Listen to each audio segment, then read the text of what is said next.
मना कर दिया। इतनी बड़ी बात को बहुत सामान्य रूप में उन्होंने लिया।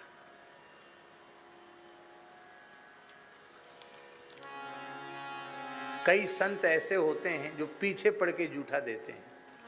हम नहीं कहते हैं कि आप ऐसा करिए,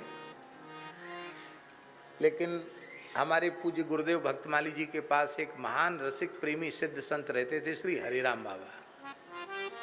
भगवान का प्रत्यक्ष दर्शन उनको हुआ था 3 बार कम से कम, और उनका जीवन चरित्र भी महाराज जी ने संक्षिप्त प्रकाशित किया, और उनकी वाणी, उनके पद भी महाराज जी ने प्रकाशित किए करुण पुकार नाम से। उनके जीवन काल में ही उनके पद महाराज जी ने प्रकाशित कर उनकी आज्ञा लेकर। बहुत उच्च कोटि के महात्मा थे। वो पाते तो पाते पाते उनको छींक जरूर आती थी, और बड़ी जोर की छींक आती थी।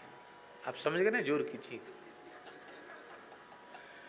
और इसके बाद वो महाराज जी उनका नित्य उच्छिष्ट लेते थे। नित्य प्रसाद महाराज जी उनका लेते थे, उनकी थाली में से थोड़ा लेते। तो महाराज जी तो श्रद्धा से लेते थे, और हमको वो जबरदस्ती देते थे। पंडित, ए पंडित देखिए, अब हम गाली तो नहीं मुंह से देंगे, वो छींक को गाली देते थे, साली इसी समय आती है।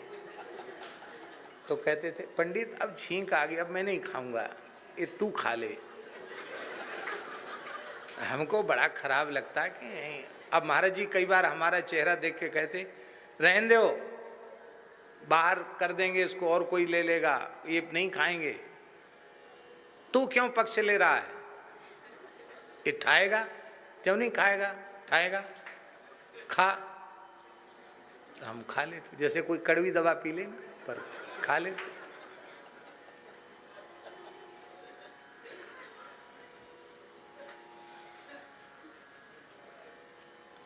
देख बच्चा, एक दिन बोले हरिराम बाबा, देख बच्चा, भरी तू श्रद्धा से खावे चाहे मत खावे, चाहे बिना श्रद्धा के खाए, मेरी जूठन खाता है, संसार में नहीं फंसेगा।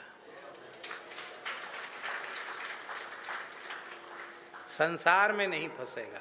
एक बात कई बार कही, ये बात, संसार में नहीं फंसेगा। और जिस दिन उनको भगवत धाम जाना था, उस दिन उन्होंने यही बात कही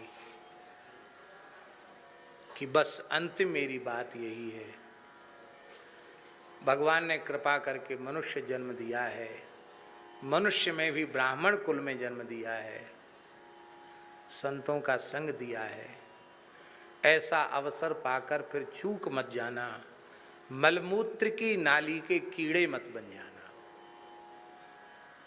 वो अपनी भाषा में ब्याह कर लेने को कहते थे, विवाह करना, विग्रहस्थ होने को कहते थे मलमूत्र की नाली का कीड़ा, ऐसा बोलते थे। माने ब्याह कर, हम तो विद्यार्थी थे तो कहते थे मलमूत्र की नाली के कीड़े मत बन जाना, माने विवाह मत करना। और यदि मेरी बात नहीं मानी तो टान खोल के सुन ले, तोतले बोलते थे, कान को टान कहते थे, टान खोल के सुन ले, माथा पटक पटक के रोएगा, और फिर मुझे साधु नहीं भंगी कह देना, ऐसा भी बोलते थे कई बार। यदि ऐसा न हो तो मैं श्राप भी देते थे, मतलब कहने का, डराते भी थे कि यदि नहीं दूसरी तरफ गया तो समझ लेना फिर रोएगा। तो हमको यह अनुभव अब होता है कि उन संतों के अधरामृत ने ही आप लोगों की शरण में हमको रख लिया, संतों की शरण में रख लिया। इसलिए संतों का उच्छिष्ट नहीं खाना चाहिए, यह भी शास्त्राज्ञा। पर इस प्रकार के जो विशिष्ट कोटि के भगवान के भक्त हैं, जो गुणातीत हो चुके हैं, प्रेमी अनुरागी हैं, उनका अधरामृत लेने से अंतःकरण की शुद्धि होती है, भगवत प्रेम का उदय होता है।